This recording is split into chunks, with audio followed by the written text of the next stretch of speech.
नमस्कार, सुप्रभात. TV9 मराठीमध्ये आपलं स्वागत. मी प्रज्ञा.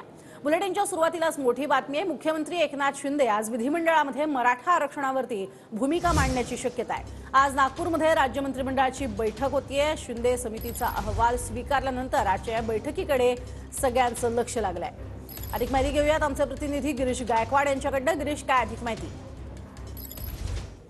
मुख्यमंत्री एकनाथ शिंदे हे आपली बाजू मांडू शकतात आणि मराठा आरक्षणासंदर्भात सरकारची नेमकी भूमिका काय आहे आणि शिंदे समितीचा जो दुसरा टप्प्याचा अहवाल आहे त्यामध्ये नेमकं काय नमूद आहे, किती आकडेवारी आहे आणि किती नोंदी सापडलेल्या आहेत यावर देखील मुख्यमंत्री भाष्य करू शकतात. सगळ्यात महत्त्वाचं म्हणजे यासाठी आज खास कॅबिनेट सुद्धा बोलवली गेली आहे अशी सूत्रांकडून माहिती मिळते आणि या कॅबिनेटमध्ये सुद्धा नेत्यांची मतं जाणून घेतली जातील आणि त्यामुळेच आपण पाहतोय की आजचा दिवस अत्यंत महत्त्वाचा आहे. अवघे 2च दिवस अधिवेशनासाठी राहिलेले आहेत आणि त्यामध्ये मुख्यमंत्री महत्त्वाचं भाष्य करण्याची शक्यता व्यक्त करतायत. मराठा आरक्षणाचा प्रश्न जटिल आहे आणि हा प्रश्न सरकारच सोडवेल असा जो विश्वास आहे तो मुख्यमंत्री एकनाथ शिंदे पहिल्या दिवसापासूनच व्यक्त करत आलेले आहेत. त्यामुळे महाराष्ट्रातील मराठा बांधवांच्या मुख्यमंत्र्यांकडे बऱ्याच अपेक्षा आहेत आणि या अपेक्षा महाराष्ट्राचे मुख्यमंत्री कशा पूर्ण करणार हे या अवघ्या 2 दिवसामध्ये समजणार आहे.